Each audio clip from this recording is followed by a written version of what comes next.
hey there, American Farmsteaders. This is Jenny with the Granstead Family Farm. And Donna from Hazel Bell Farm. And we are coming to y'all from Northeast Florida as two American farmsteaders doing our best to grow our own food and share our homesteading experiences with you in hopes that you'll grow a little food of your own.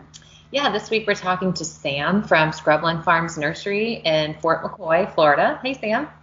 Hello. How are we doing today? We're all good. We Yes. are enjoying the sunshiny day and getting ready to get our hands in the dirt. Absolutely. Right, like it's that time of year. Over. We've been waiting for this all winter, right? Yes, That's right. We have been planning for it and all of that. So for our listeners in our local-ish area, Yep. Sam has a super cool nursery with lots of edible plants, lots of perennials he specializes in, and some one-of-a-kind varieties even. And you're often at the Ocala market, right? Yes, the Ocala downtown market on Saturdays from 9 to 2, and we're doing something a little bit different this year where we're going to be opening on Saturdays and Sundays here at the nursery too. Cool, very cool. Very nice. So if you're in our area, you have to check Sam out. So we thought Sam would be a really good brain to pick for our lack of knowledge in fruit trees. Right, yeah, because, I felt slightly, unqualified to do a whole podcast on fruit trees because while I have, a handful, they're not super fantastic fruit trees, but we're getting better. So learning how to prune and stuff like that. So we figured it would be great to bring Sam on because he is definitely one of our local experts when it comes to growing fruit trees. Yeah. Yep. So where do we start? I want to kick it off. I want to hear Sam's top 5 picks for fruit trees in the South. I would start off with persimmons, mulberries, figs. We're taking notes. Peaches, and I would say plums would be another good one too. Those specifically for our area. Now, if you start getting a little bit further down south, you really start playing with the chill hours, and varieties do matter. You want to pick the varieties that are going to do well in your area. So, you need to do a little bit of research. I've gone into Home Depot, Lowe's, Tractor Supply, and I've seen this at every single one of them where they're selling fruit trees that are not in the spectrum for that area. And, you say something to them, but those people really can't help you much, and they leave them out there because they don't know what to do with them. Right. And I've found apple trees, let's say, that required 1,000 chill hours. Well, we don't even get close to 1,000 chill hours here. So those people that do buy those with the good intentions of like, yeah, we're going to grow our own food. They're already starting off with a failed experiment. So, it's very important for everybody to not just willy-nilly go into a Home Depot, Lowe's, whatever the case may be, even in nurseries. You have to do your research first. Find out what you like to eat, and then go start from there. Yeah. So I find it's so beneficial to find somebody like you that, is a local grower. Same thing with like Seed the Stars, Right. The local seed company, the local grower, they're often going to have the best varieties. So I really just encourage all of our listeners, seek out somebody that's in your area that's like that. It'll take some of the guesswork out of it. Mm-hmm. It will take a lot of the guesswork out of it. They've already done the research for you. And they want you to be successful or they won't return, right? That's right. So it's really to their benefit to tell you exactly what things will do and what they won't, what to expect from them, I noticed you don't have any citrus on your top 5. Citrus I'm staying away from for a little bit. Now I do have some in our food forest, but it's more experimental, with the greening going on. I want them to get a little bit more of a handle on that before I put too much investment into it. I know they're doing wonderful things over at UF and at the Ag Extension offices with getting new varieties that are greening resistant, but nothing's tried and true yet. It's all still an experiment. Cool. And So I do carry some in stock, but you get a lot of people that that's what they want. So they want a lemon, they want a Meyer lemon. Well, we'll get them a Meyer lemon, but we do, let them know the what's going on with them. Mhm. Yeah. Okay. So these top 5 that you've picked, these are going to be good for anybody, beginners, oldies. 100%. Those are the easiest to grow. You fertilize them, 2-3 times a year and mulch them very well. They will take care of you after that. Make sure they're being watered every day for the first 30, 45 days to get them acclimated into the ground, and they will produce for you forever. Cool. Nice. And so what is the best time of year to plant a fruit tree? There really isn't. You can pretty much get away with planting a fruit tree throughout the whole year. It's just how you take care of them afterwards.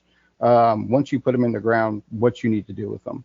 Now, there's some things like, bananas. I wouldn't put a banana plant in the ground in the winter, but you can definitely get away with putting anything that's pretty much dormant in the winter in. And then when they wake up in the spring, they're ready to go. They're ready to Right. go. Yeah. They've had plenty of time to settle into their new home by then. That's correct. That's correct. Yeah. So as far as like right now, this time of year, for those of us that do have fruit trees already, what should we be doing right now with our fruit trees? If you haven't fertilized already, now is the time to do it. That's that and remulching. Fertilize and remulch. Okay. Yeah. Nice. Do you have a favorite fertilizer or just compost? I use a lot of compost. We use mushroom compost. I'll get horse manure compost. You have to know your farm too. You got to know that there's no pesticides in it or herbicides, and really do your research with that and talk to the person that is handling that for you.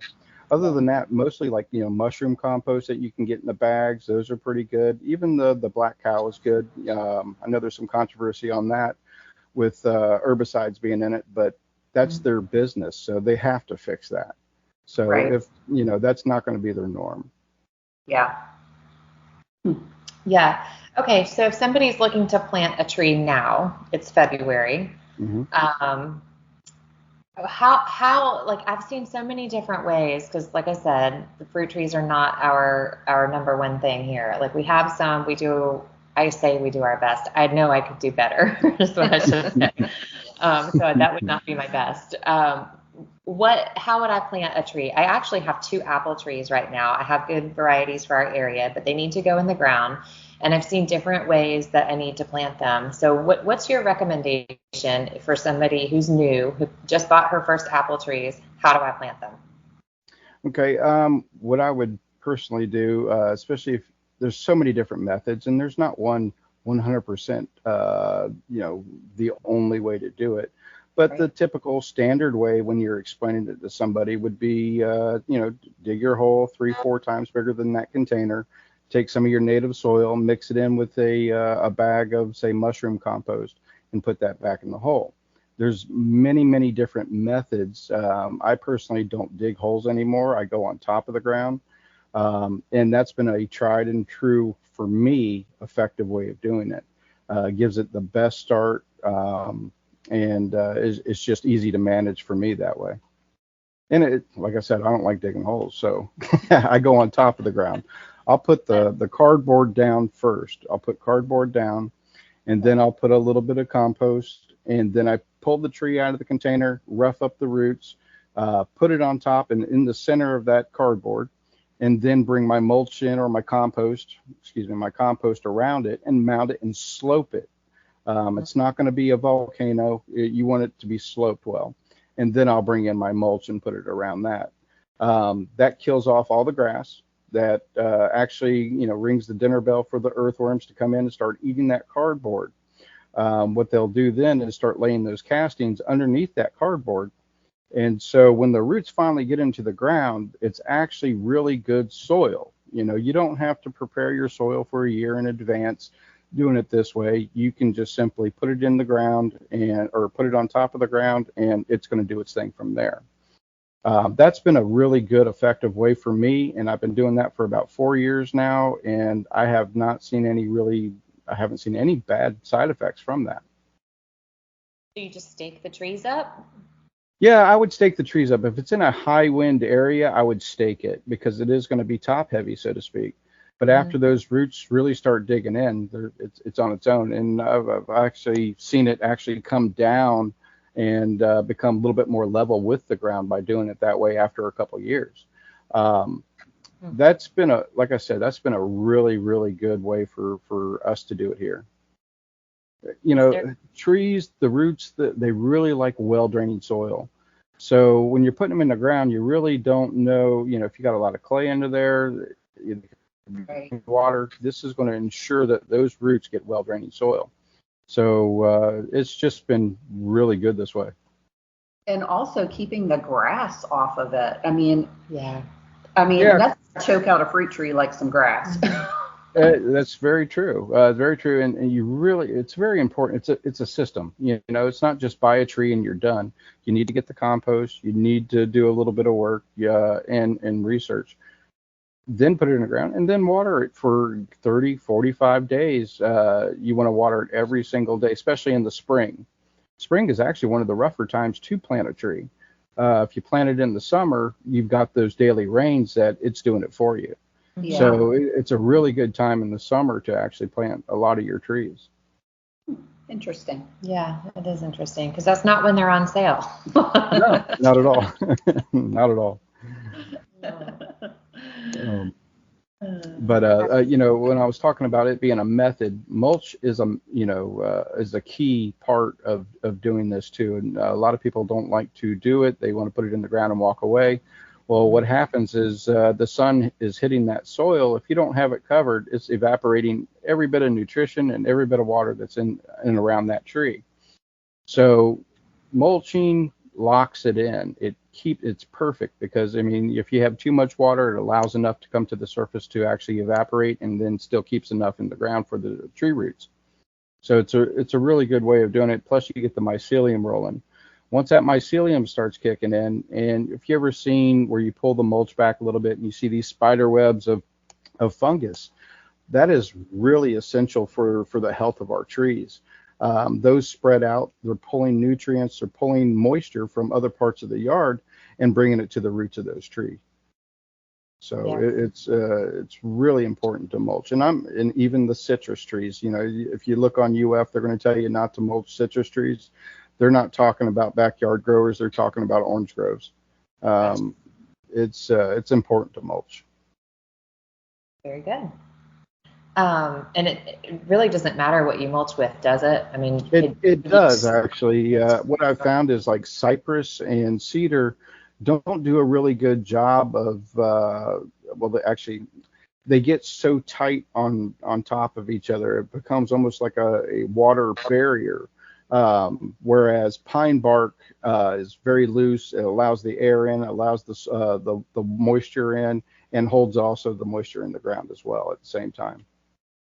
So, I mean, cedar and cypress are good for pathways, but they're not good around your fruit trees. Okay. They get too compact. Yes, that is correct. Okay. Good to know. Yeah. Hadn't really thought about that, but right. I mean, if you think about it, I mean, I've used pine bark and cedar before, and yeah, that pine bark, it just doesn't get compacted down as much. Right. Stays a little bit looser. Even oak leaves are really good too. When you use whatever you have, you know, not everybody can go out and get, you know, truckloads of mulch. So use what you got, you know, and typically everybody's got pine needles and oak leaves in their yard, you know, around our area. And so you can use that as well. I mean, it works really good. Very good. The oak leaves are actually just as acidic as any pine needles. So you could use that around your blueberries too. Okay. Very good. Good to know. Yeah. So what's the best time to fertilize your trees? I like to fertilize in the early spring, late winter, and then I'll hit it again around right at the beginning of summer, and then one more time in mid to late summer, and then I stop. You don't want to really fertilize in the fall because you don't want any new growth that's, you know, is going to happen during the winter. That green growth will get knocked back by our winter. Okay. Gotcha. So that kind of leads us into pruning, I think. Let's talk pruning. Mm-hmm. Pruning's fun. No, it's not for me. It's like vegetables. I don't want to do it. Right. No, I understand. It can be painful sometimes. But once you know that you're doing it for the health of that tree and understand what you're doing, it'll become a lot easier to you. That's for sure. But primarily, cross branching, that is what has to go first, where the branches start crossing each other because they cause wounds, with the wind blowing. So that's the first thing that you want to do. And then, it really depends on the type of tree, if you're going for shape or not, what you do with it from there. But primarily, I didn't like pruning my trees at all. I was like, you know what, in nature, there's really no pruning. So let's do that. But if you're wanting big production on those trees and a big return on your investment, then you need to prune them. And it also depends on what you're pruning, when you're pruning, and to determine that too. Right. And if you want to be able to reach the fruit. Yeah. Absolutely. There's a lot of good books out there, and that make a lot of sense on pruning. I think To Grow a Little Fruit Tree is one of those. And she goes over basically pruning in the summer for growth. If you don't want it makes a lot of sense too, where you're cutting off those solar panels, so to speak. So you're cutting off the energy that the tree is pulling and puts down into its roots. Whereas if you let it go all year long, it's pulled the maximum amount of energy from the sun, and it's going to give you big growth. So if you're wanting to keep them small, then I would suggest pruning them during the summer. But honestly, if you pruned all year long, you can manage things a little bit easier too. We'll prune in the winter for lighting. What I think, if I got too many branches that's going to block out other branches, I cut those off. And then in the summer, I will prune for shape. Okay. So I kind of want to go back a little bit, because you mentioned not feeding those trees in the late fall because those limbs would get freeze damage. Absolutely. So I actually have some trees that got some freeze damage. And I don't know how much to prune of that, how much might come back. Do I leave it alone and see what comes back first, or wait till after they are supposedly going to fruit? I'm not sure yet at this point. What kind of trees were they? Barbados cherries. Okay. Barbados cherries can be kind of sensitive to a large degree, and you really want to put those close to your house. That's a microclimate tree or bush, and you want to keep them warm. I think where you guys get some pretty good chill up there. So that would be something that I would keep pretty close. Now, when you're talking about a Barbados cherry like that, that's you're going to get a lot of it's going to be very brittle. You're going to be able to tell where it's green and where it's not, where it's just dead. Just cut off the dead on that, especially at this time of year, and you're going to see some better results from it. Did you say you did scratch it? Yes. Okay, and there was no green? There's green. There is some green. Oh, there is green. Okay, then it's great. Yeah, Okay. It'll be just fine. Long as you're seeing that green, it's doing just fine. I would fertilize and mulch and let it go. Okay. All right. Well, we'll give it a try. It'll work. And then by summer, you'll see fruit and flowers. Okay. Nice. Okay. I hope so. Nice. Yeah. So let's talk problem solving, because I know a lot of people have issues with their trees. They might not have a good flower set. They might want more fruit or bigger fruit. So let's kind of touch base on some of the common problems that people might be having with their fruit trees. Okay. Usually too much shade. When you're talking about the size of the fruit or how much it's fruiting, usually people put them in a little bit too much shade, or it's just simply not in the right spot for that. And that goes back to research. Unfortunately, there's some things that you'll look up on Google and will say full sun, but they're not talking about Florida full sun. It'll melt them. So with that being said, you need to reach out to your local nursery or, your neighbor, because they're the ones that know. Honestly, reach out to the people that do know and ask them. Try to stay away from Google. Google will actually get you going in the right direction, but it's not all the answers and it's not always right. Yeah. But that's typically the biggest problem is too much shade, honestly. Shade. Okay, so what about if you put something on the north side? I'm sorry? I was thinking, go ahead. If you No. I was just going to say, if you put something on the north side of an oak tree, just underneath that oak tree, it's not going to see very much sun. So just be observant on where you're putting things and watch where the sun goes and how it affects your yard. I thought it was really interesting. It was probably just like a month ago or so. You had made a post on Facebook talking about observing like the microclimates in your yard. And it happened to be like really early one morning, and you were just kind of filming around your yard to see the little pockets of where you didn't have any frost and Correct. where there was more frost. And so just like the simple observation of going out early in the morning and seeing where those little pockets are that have the chill hours or get the more sun, or it was interesting. Yeah, you get to cheat a little bit. It allows you to go out and actually see what is going on, and also for extending your chill hours too.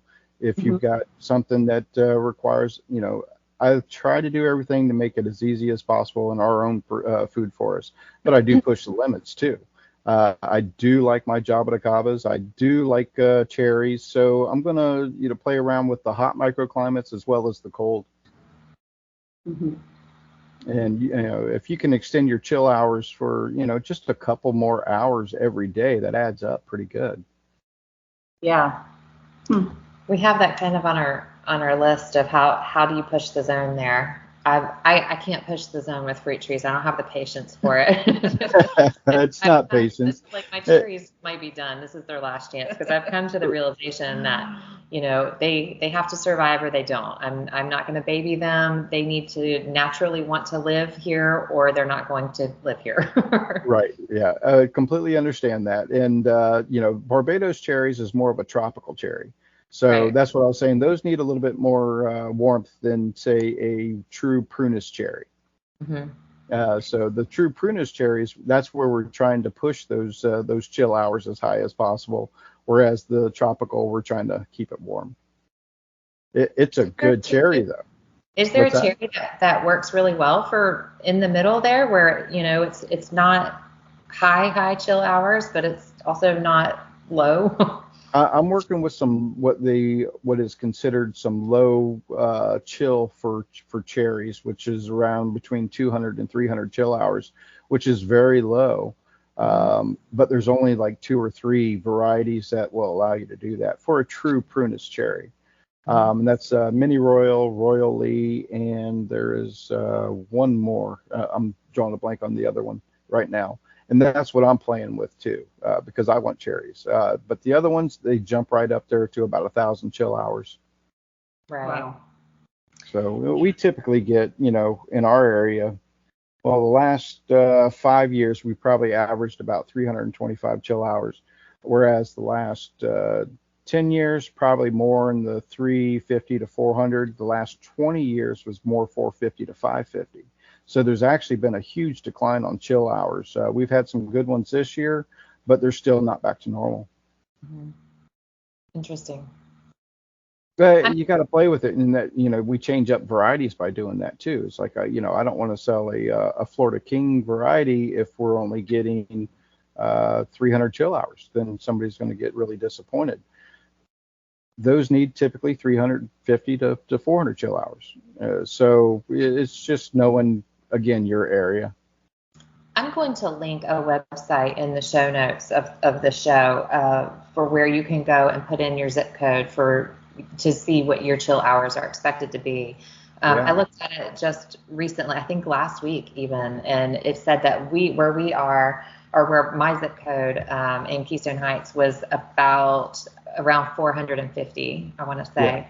And so that was higher than we've had for the last 5 years. So it gives you the averages also of most recent history, and then expected, like what's expected, what's left for the season. So that'll help you shopping for your orchard.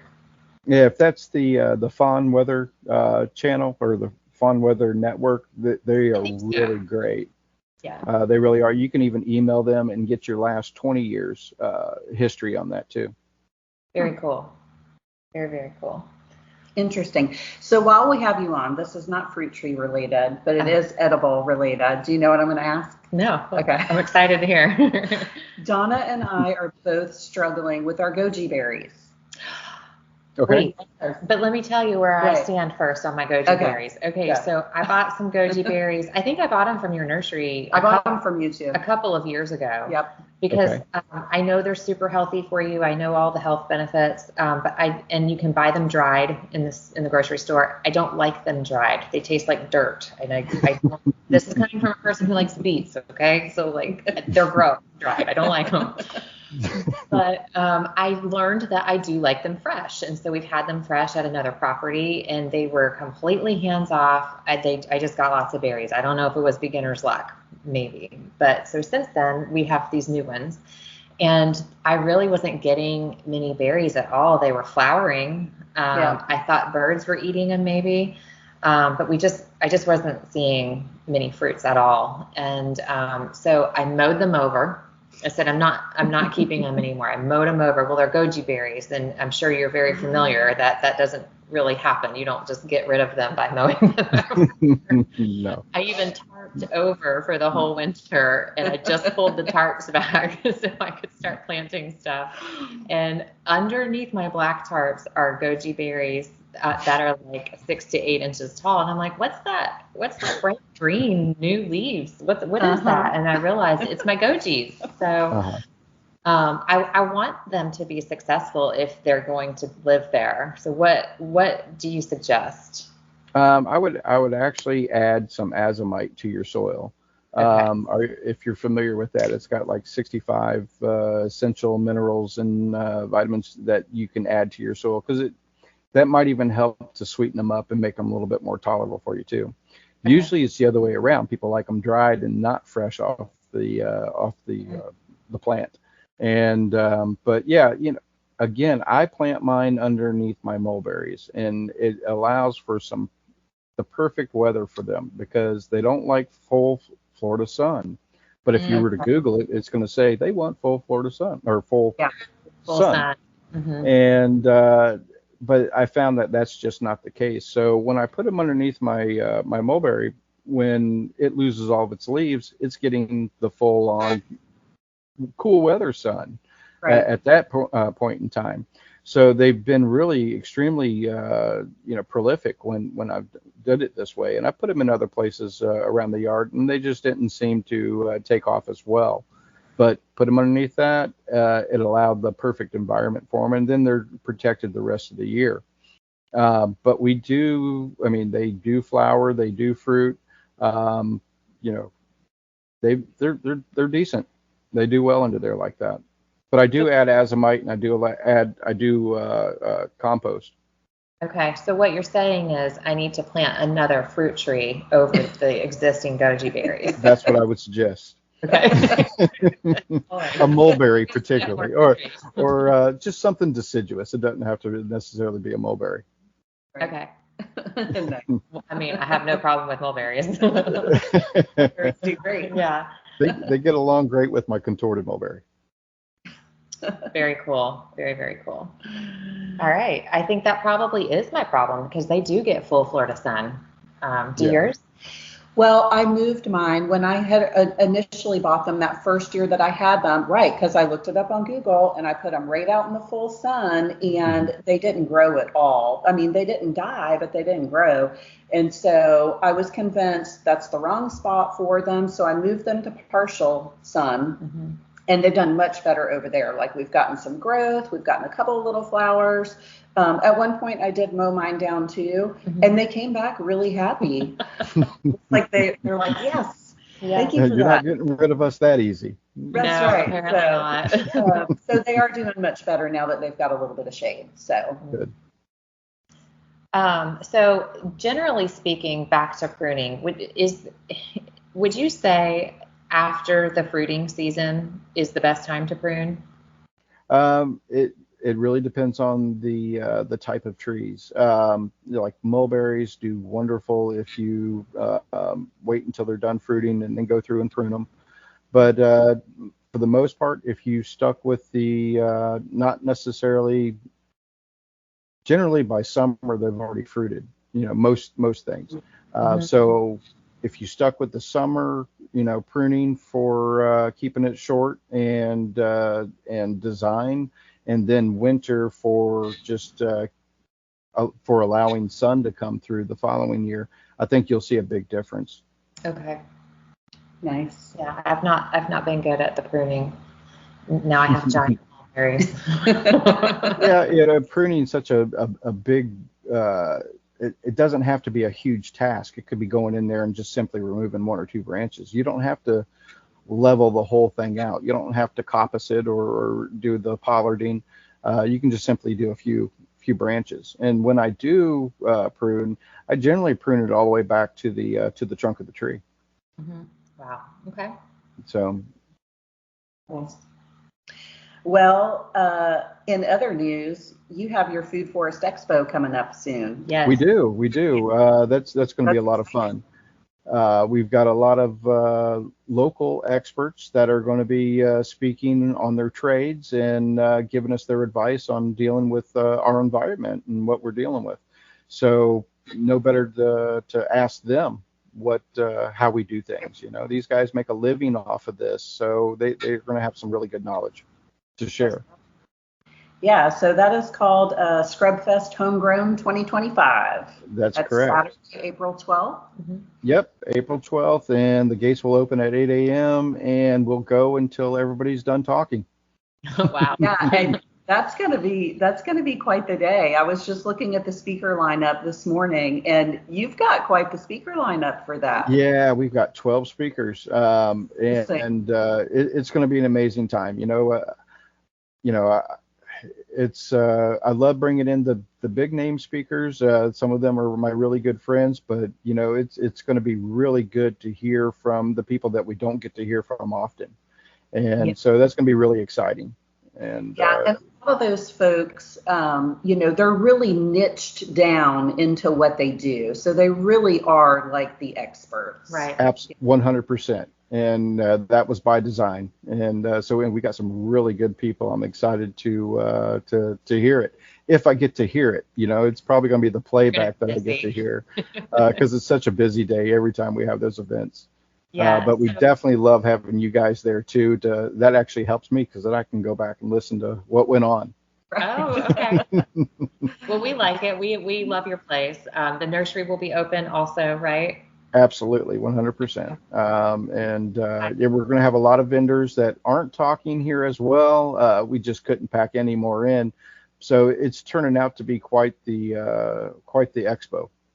Nice. So, very cool. Very cool. So you can get your tickets at scrublandfarmsnursery.com. Yep. That's correct. Farms with a Z. So Scrubland Farms with a Z nursery.com. Yep. Get your tickets now, or at the gate. And kids are free, right? Kids under 18 are free. My wife really likes to cater to them, so she gets the bounty house, she gets the face painting people in here, and we're also going to have a kids workshop too. So there's going to be a couple of events throughout the day where they get to get their hands dirty. Awesome. Perfect. Love that. And my best advice to people, if you're gonna go visit Scrubland Farms, take a truck. We always take Jenny's truck. And Donna's I'm like, like, well, I can drive. Donna's like, I can drive. I'm like, yeah, but if we take my truck, we can buy more plants. Take a truck. Take a truck. Make a plan before you come. Know what you want to eat, and we'll go from there, and I'll help you out. Yeah, the folks you have who volunteer in the nursery are so great. There's so much knowledge. I've never asked a question that couldn't be answered. Right. They're so helpful. Mm-hmm. Awesome. No, we got a great crew, that's for sure. Yeah, you do. Yeah. All right. Well, thanks so much for coming on and giving us the rundown for Fruit Trees. And we are super excited to see you out at your farm on April the 12th. But thanks for joining us here because you're definitely way more qualified to talk fruit trees than we are. Yeah. Ladies, I do appreciate your time. Thank you so much. And I look forward to seeing you soon. Good to talk to you. Bye-bye. You have a great day.